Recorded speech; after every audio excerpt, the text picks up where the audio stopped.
Eh bien salut à tous, on se retrouve aujourd'hui pour une live reaction sur le chapitre 171 de Jujutsu Kaisen. Alors tout d'abord, je tiens à m'excuser pour l'absence qu'il y a eu sur la chaîne. Durant cette période, j'étais pas trop disponible et tout, donc tout ça explique cela.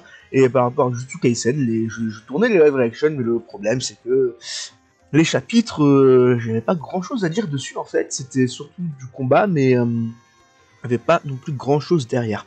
Du coup, j'ai préféré ne pas vous sortir un truc, une live reaction juste pour sortir une vidéo parce que je trouve que ça ne sert à rien, ça va un peu vous manquer de respect quoi, genre vous méritez plus que ça quand même, vous méritez un minimum d'implication du youtubeur hein, pour proposer au maximum un contenu de qualité, donc vraiment voilà, je me suis dit bon bah le chapitre est pas ouf, y a rien, y a pas grand chose à dire dessus, je peux leur sortir la live reaction comme ça, mais ça sert à rien puisque le chapitre n'en vaut pas vraiment la peine.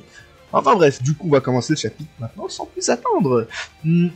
Lors du dernier chapitre, on s'était laissé sur l'extension de territoire de Megumi. Il avait atterri bien sûr. J'avais le mot là, mais je l'ai perdu. Il a attiré, voilà, il avait attiré Lazy Star dans un gymnase afin d'utiliser son extension de territoire. Et ça c'est vraiment cool. Du coup. Tokyo 1, 11, ok, donc il n'y a pas de. C'est toujours dans la trame Tokyo. Extension du territoire, Jardin des Ombres. Stylé. Lazy Star qui fait quelque chose, visiblement, non je comprends pas. Et. Ok, donc. D'accord, c'est. Qu'est-ce qui se passe Megumi, il capte quelque chose là Arcane. Oh, est-ce qu'on va avoir deux extensions de territoire? Ça, ce serait incroyable. Parce que si on a deux extensions de territoire, rappelez-vous, la dernière fois où on a eu ça, c'était face à Jogo et à Satoru.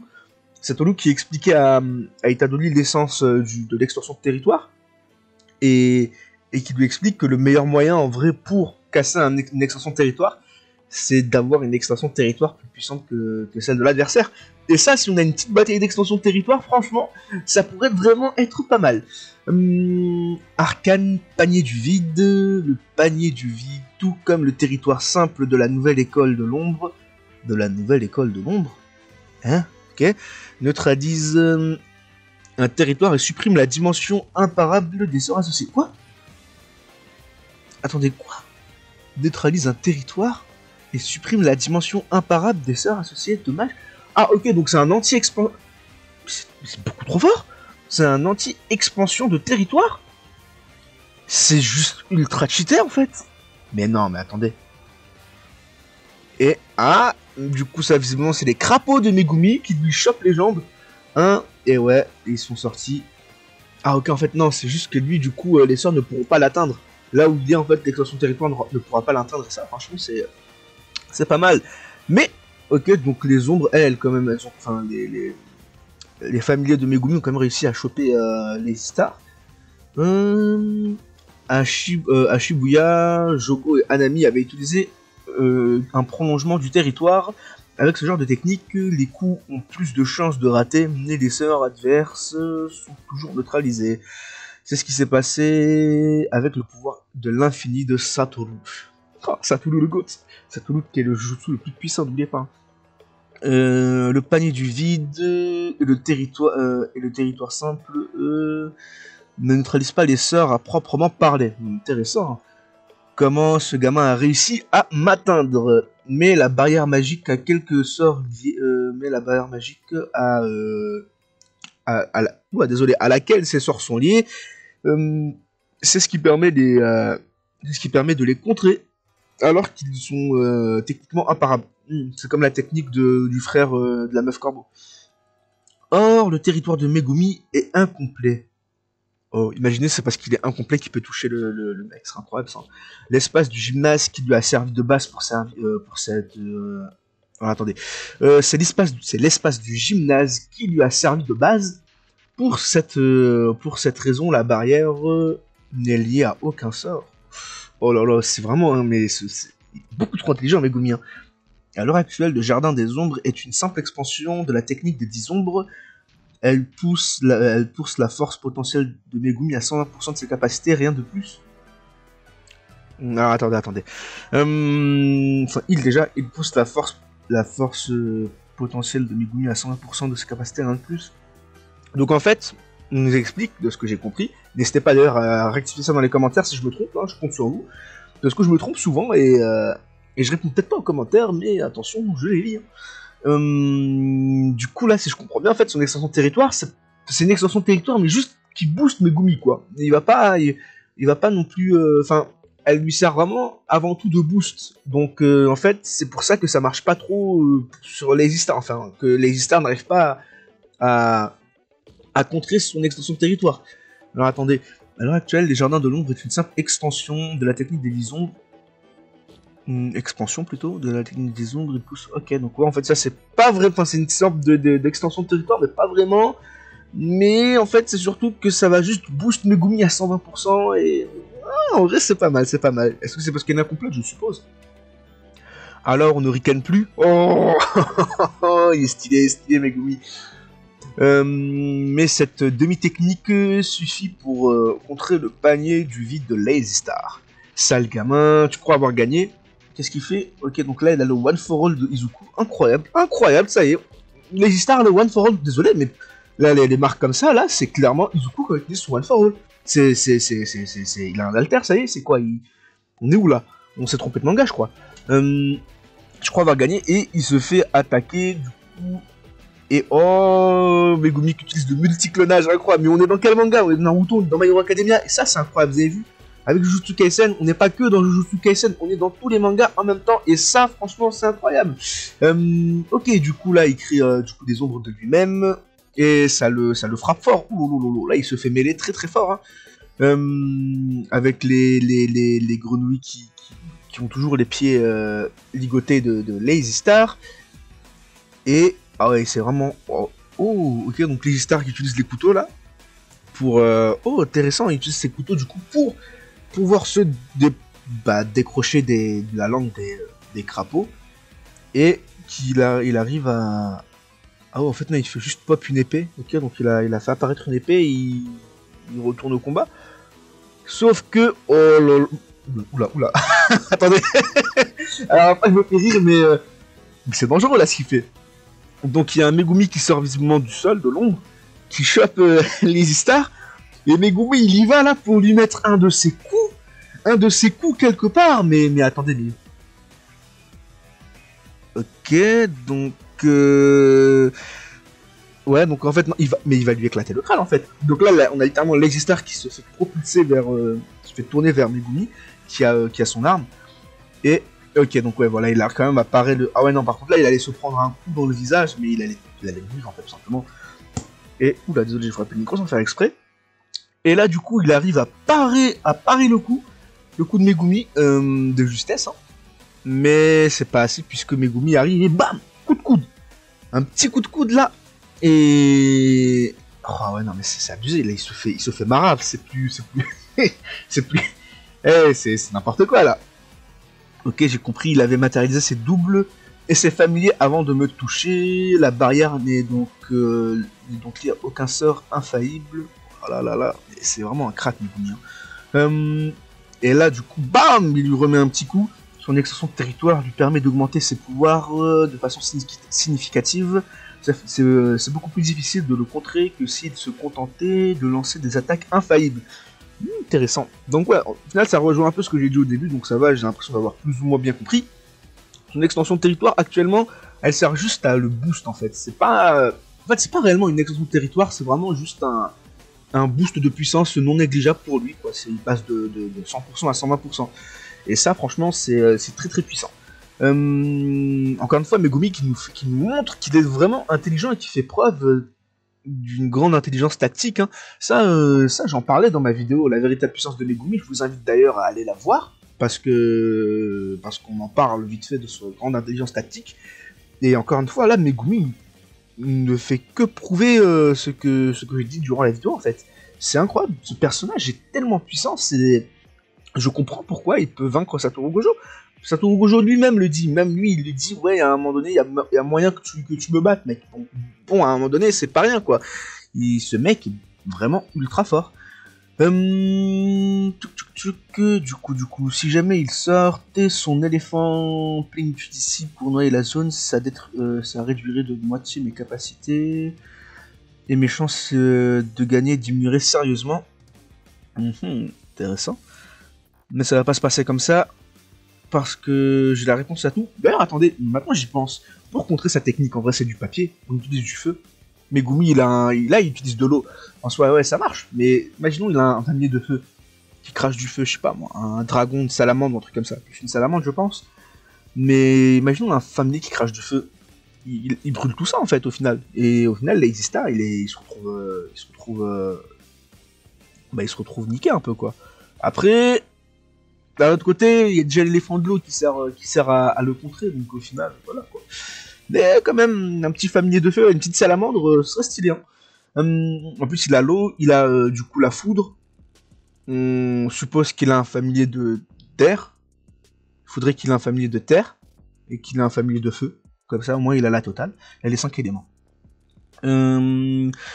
Ces reçus n'ont pas été arrachés par accident. C'est lui qui les a lancés. Nuée. Ah, une nuée qui arrive et qui électrocute les feuilles, les papiers.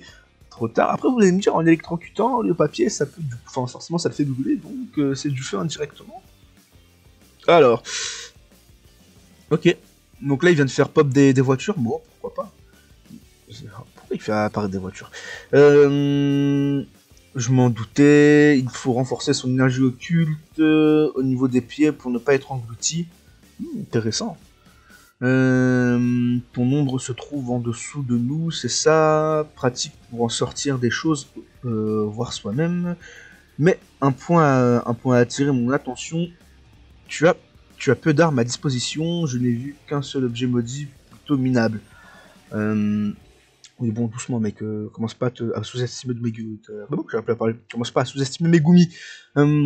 Soit tu as peu d'espace de stockage et tu dois garder de la place pour toi, soit tu dois porter toi-même le poids des objets que tu stockes dans ton ombre. Oh, il a compris donc comment ça marchait. Il est vraiment fort, l'existant. Hein, il est vraiment fort. Megumi qui se retrouve visiblement au sol. Voilà, là, je sens les gens dire oh mais il plagia Bleach, il plagia ci, il plagia ça, on dirait Kakashi dans Naruto dans tel chapitre. Allez vous faire foutre, voilà tout ce que j'allais vous dire. Allez vous faire foutre ceux qui sont comme ça par rapport à tous les mangas. C'était la deuxième hypothèse. À ce que je vois, j'ai retourné ton territoire contre toi. Ah mais son territoire n'était pas complet, attention petit Gugus. Avec ces 3 voitures, tu dois avoir... Ah ok, j'ai capté. Oh, ah, bah en fait, il est vraiment intelligent. Hein. Avec ces 3 voitures, tu dois avoir dans les 2,4 tonnes sur les épaules. Ah ouais, c'est pour ça qu'il arrive plus à se lever, quoi. Tes doubles n'ont pas pu le supporter. Tu penses être encore en état d'invoquer des familiers. De toute façon, je reste sur mes gardes. Alors, et je vais ajouter de plus en plus de poids jusqu'à que tu sois complètement écrasé. Alors, il est fou, hein, il veut le torturer. Et oh, Megumi qui rigole. Et il va devenir fou. Quand il rigole comme ça, c'est qu'il devient fou, ça y est. Quand Megumi devient fou, c'est le plus puissant. Attention. Tu oublies un détail, même incomplet, un territoire reste un territoire. Mon ombre s'étend. Oh c'est trop stylé. Aussi en haut, il est trop stylé. Non, mais c'est trop... Mais regarde-moi ce regard, il est fou. Et l'éléphant qui arrive, il va être exténué après ce combat. Et il arrive et il se fait écraser par l'éléphant. Boum. Ah ouais. À suivre, on va voir qui de nous deux sera écrasé le premier. Lazy. Ah, ça y est, Megumi qui devient fou. D'ailleurs, là, c'est cool parce que ça me fait penser à Nobara. Bah, quand elle a combattu les fétiches maudits, enfin les humains maudits avec Itadori. À un moment donné, elle dit ouais, on va voir qui de nous deux est le plus tolérant à la douleur, avec un regard et un sourire démoniaque. Et là, désolé, encore frappé le micro. Là, c'est plus ou moins la même chose en vrai. Hein. Ah, franchement, je kiffe ce genre de page. Oh, c'est incroyable, c'est incroyable. Non, vraiment, là, le chapitre, il était vraiment cool. C'était un combat vraiment intéressant. C'était pas juste du combat comme on a pu avoir lors des derniers chapitres. Là, c'est du combat vraiment tactique, vous voyez. C'était tactique aussi lors des derniers chapitres. Mais là, bah déjà, extension de territoire, donc forcément, le chapitre, il s'annonce grandiose pour commencer. Et là, surtout, bah, on voit clairement que Lazy Star, c'est pas un rigolo. Lazy Star, c'est clairement pas un rigolo, il arrive à gérer une extension de territoire, visiblement. Du moins, il arrivait à gérer une extension de territoire. Et vraiment, il a plusieurs cordes à son arc, enfin, il a plusieurs flèches à son arc, je crois, c'est ça. Non, il a plusieurs cordes à son arc. En bref, vous avez compris. Et vraiment, c'est... Ce mec est ultra fort, en fait. Il est ultra fort, c'est incroyable. Mais ce qui est encore plus incroyable, c'est que Megumi, lui, a clairement 2 coups d'avance sur Lazy Star. Ce mec est beaucoup trop intelligent et beaucoup trop fort. Il a littéralement 2 coups d'avance sur Lazy Star. C'est incroyable. Megumi est vraiment incroyable. Il est beaucoup trop fort. Et là, le bas... Mais par contre, chose à noter, c'est que là, Megumi, il est en train de s'exténuer comme pas possible. Là, après ce combat, je pense qu'il va dormir quelques jours, hein, clairement. Il va dormir quelques jours, on va plus le revoir, il va bien se reposer. Parce que là, alors, déjà, il enchaîne les combats. À noter, il enchaîne les combats, il enchaîne les blessures. Là, il tient tête à Lazy Star. Lazy Star qui est très puissant, hein, n'oublions pas. La preuve, il nous prouve encore dans ce chapitre qu'il est vraiment malin et qui peut gérer plus ou moins Megumi. Entre de gros guillemets, bien sûr.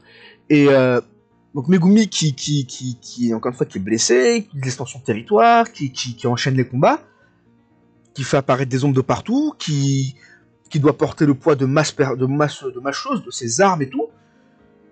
Et là, il doit littéralement porter le poids de 2,4 tonnes. Et qu'est-ce qu'il fait? Il fait quand même apparaître son éléphant de plénitude. Mais vous vous rendez compte quand même?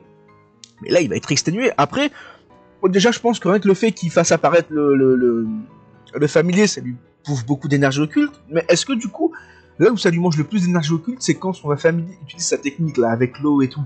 Est-ce que c'est là où ça mange réellement de l'énergie occulte? Ou est-ce que, au final, bah, juste le fait d'invoquer l'éléphant, c'est déjà beaucoup trop pour lui? Et qu'au final, il utilise la technique ou pas, ça change pas grand-chose. Bon, je pense plutôt que c'est la première option, mais il fait quand même apparaître un familier, et là, ça va être un combat de celui qui a le mental le plus puissant, et celui qui a les épaules les plus rodées, en fait, clairement.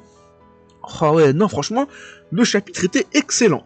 Voilà, je pense que j'ai un peu résumé tout ce qu'il y avait dans le chapitre.